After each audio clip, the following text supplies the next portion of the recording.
In the early part of this century, which is kind of fun to say, in the early part of this century, I lived in Minneapolis, Minnesota for about 10 years. Both my kids were born there. I often say I lived there for 10 winters. But now, if a winter goes by without snow and at least some frigid temperatures, I feel like I've missed out. I have not missed out this winter. My spouse and I moved to Minneapolis from the Washington, D.C. area where I was raised. I tend toward that pragmatic mid-Atlantic culture that is not quite as direct or in your face as New Yorkers tend to be, but also not quite as genteel as the South.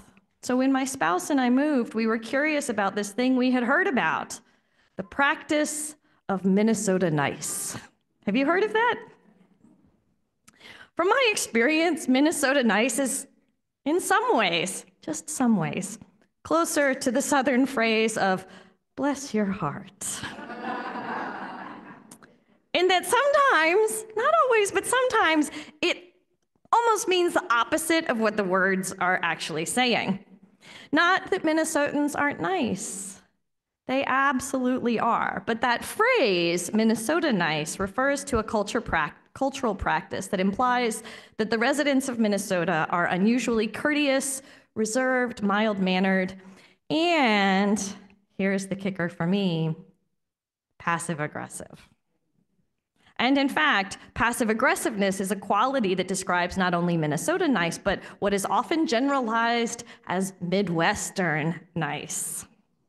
This means that Midwesterners don't like conflict and will shy away from it by passively aggressively talking around it.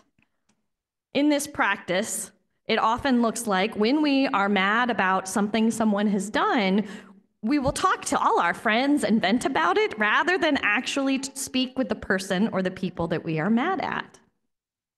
Midwest nice means that rather than deal with issues directly, Midwesterners are more likely to avoid speaking to others in a way that might be perceived as negative. Midwesterners are nice. And here's the thing.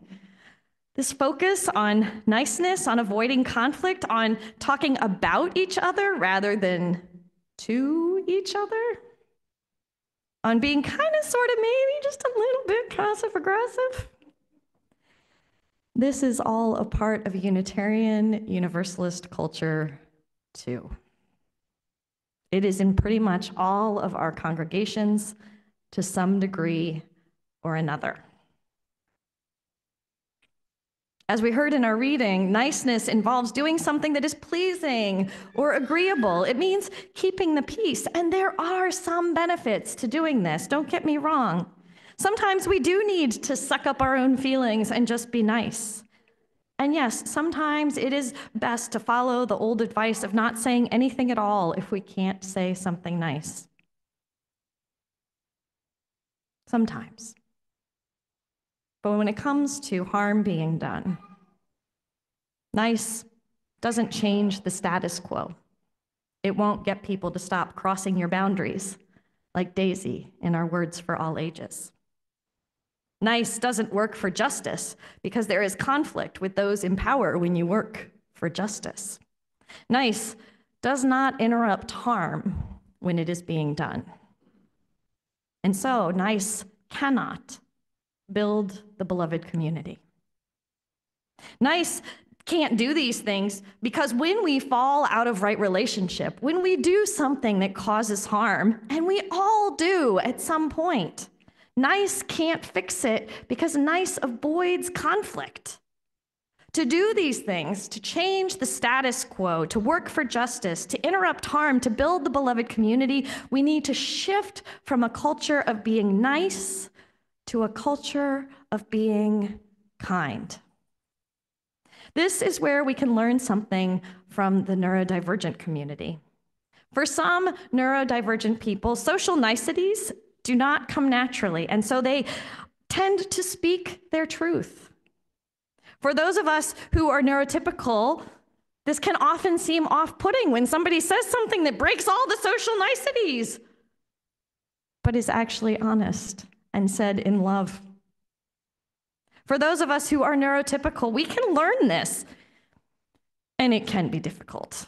Because unlike niceness, kindness often requires a sacrifice from us. What we sacrifice may seem large or small, and sometimes it manifests not as a thing, but as our time, or often, in these sorts of circumstances, our own comfort. Sometimes it is nice, it feels nice, to let people get away with whatever they want so as not to disturb the peace. It is kind, however, to interrupt harm when we see it being done and to expect accountability from people, even if it makes us uncomfortable in the process. Let me unpack that just a bit. When we are building a community with people, especially a faith community, we need to expect accountability from others in our community. We need to know that the people we are building this community with, that we are relying on, will adhere to certain standards, will tell us, for example, when they are hurt, and that they will care if they hurt someone else. Here at UUI, we hold people accountable to our shared mission, our shared values, to our covenant. When we hold ourselves and others accountable to our aspirations for who we want to be and how we want to be together, then we are able to build a culture of trust. And it is in a culture of trust that a congregation will thrive.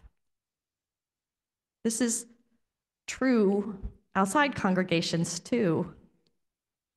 Let me give you an example in my own family. When my kids were younger, there was one part of bedtime that I absolutely, positively hated every night: getting them to brush their teeth. It was a struggle every darn night. It would have been nice for me to not nag them and not scream at them and just let them go to bed without brushing their teeth. That would have been so much more comfortable for me. It would have been nice. I would have felt so much better. But then they would have ended up with a mouthful of rotten teeth, needing cavities filled or teeth extracted. It would have been painful for them and expensive for the family. My kids didn't know it, but my holding them accountable to brushing their teeth was me being kind. I had the big picture view that they didn't have. I knew the pain and discomfort they would suffer in the long term if they didn't brush their teeth. And it required a sacrifice on my part. I had to go through this nightly ritual of utter agony. Maybe it was good training for ministry. When we are kind, we hold people accountable to the big picture.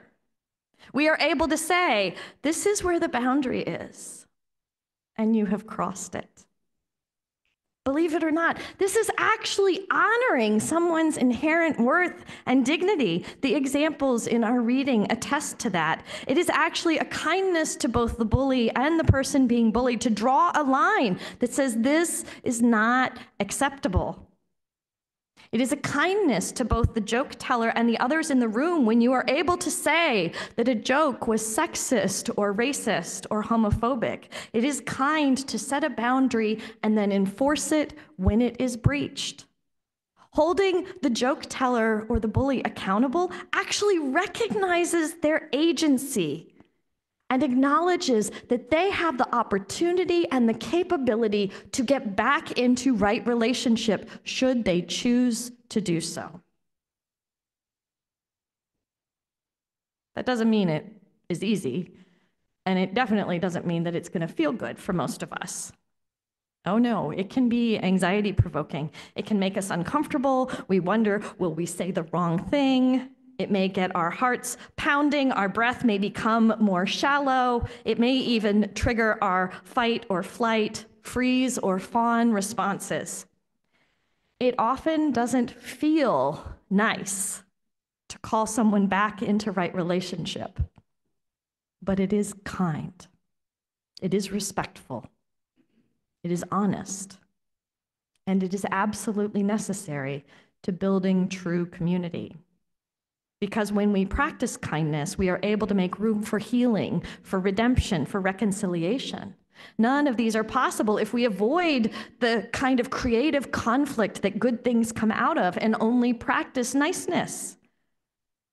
By practicing kindness, we give the opportunity for the bad joke teller or bully to realize that they made a mistake and cause harm, an opportunity for them to apologize and make amends. That doesn't mean they will. My kids never brushed their teeth. But it gives them the opportunity to. And this, in turn, can deepen trust. Shame researcher and author Brené Brown says, clear is kind, unclear is unkind. By this, she means that setting clear boundaries, like Daisy did, is kind. Brown says, feeding people half-truths or bullshit to make them feel better, which is almost always about making ourselves feel more comfortable, is unkind. Talking about people rather than to them is unkind. Kindness that holds one another accountable is what we mean when we talk about speaking the truth in love. When we speak the truth in love and with love, we are offering a kindness. I had an experience of kindness when I gave a sermon that hurt some people in the congregation. Not this one, another one, although I may have done it here too. Rather than just being nice or passive-aggressive about it in this congregation at this time, the hurt folks came to me and spoke the truth to me in love. They shared why and how the sermon had been painful. And I listened, and I took their words to heart. The next week, I started my sermon with an apology. And this, in turn, deepened their trust in me as their minister. They learned that I could accept feedback and that I could be called back into right relationship. I am sure it did not feel nice for those folks who called me in to do so. And no, it didn't feel nice to me either to know that I had hurt people. But because they were able to hold me accountable, I became a better minister, and the community became stronger. May we all have the courage to talk to each other rather than about each other.